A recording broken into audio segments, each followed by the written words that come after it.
Shifting focus to Russia now, where opposition activists have called for another protest after at least 1,000 people were detained last week. It was one of the biggest crackdowns of recent years against the Russian opposition, which is increasingly decrying President Vladimir Putin's grip on power.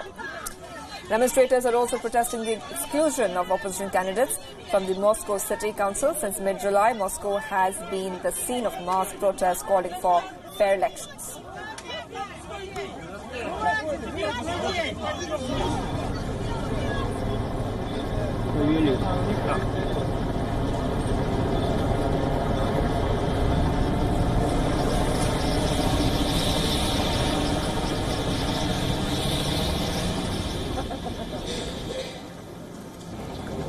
On July 17, the authorities had refused to allow 57 opposition candidates to stand for the Moscow local parliament. The candidates include allies of Putin's top opponent, Alexei Navalny. And 10 days later, on July 27, nearly 1,400 people were arrested during the second rally, which was broken by baton-wielding police. Russian courts have also placed 88 people in provisional detention and fined another 332 for their alleged involvement in sparking unrest.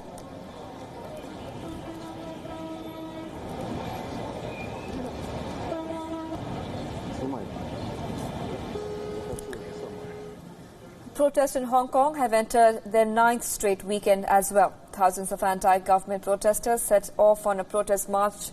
The site of protest was Mong Kok district. Mong Kok is a mostly working-class neighborhood which was at the center of violent clashes during the pro-democracy protests in 2014. Police fired tear gas to disperse protesters wearing these gas masks that you can see there on your screens.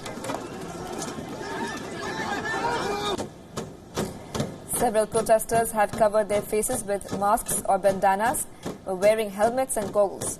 Over the weeks, they have adopted increasingly sophisticated tactics. Many carried hiking sticks and some held homemade shields.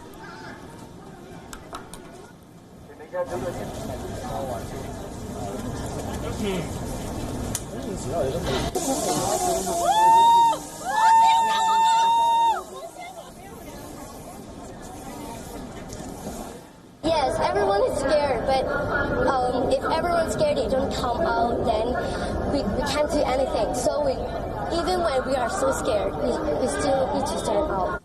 Protests initially were centered around a controversial extradition bill. The bill would allow suspects to be sent to mainland China for trial. The bill stands suspended for now, but the protesters want the bill to be withdrawn completely. The protests have now transformed into a revolt against China's hold over Hong Kong.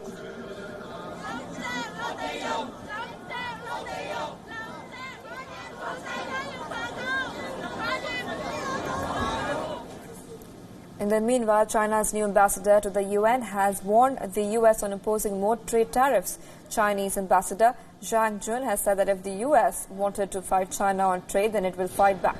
He also signaled that trade tensions could hurt cooperation between the countries on dealing with North Korea.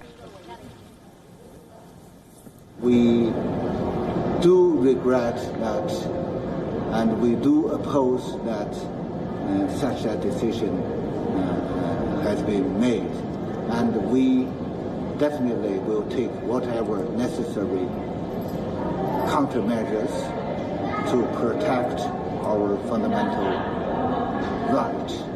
And we also urge the United States to come back to the right track and in finding the right solution through the right way.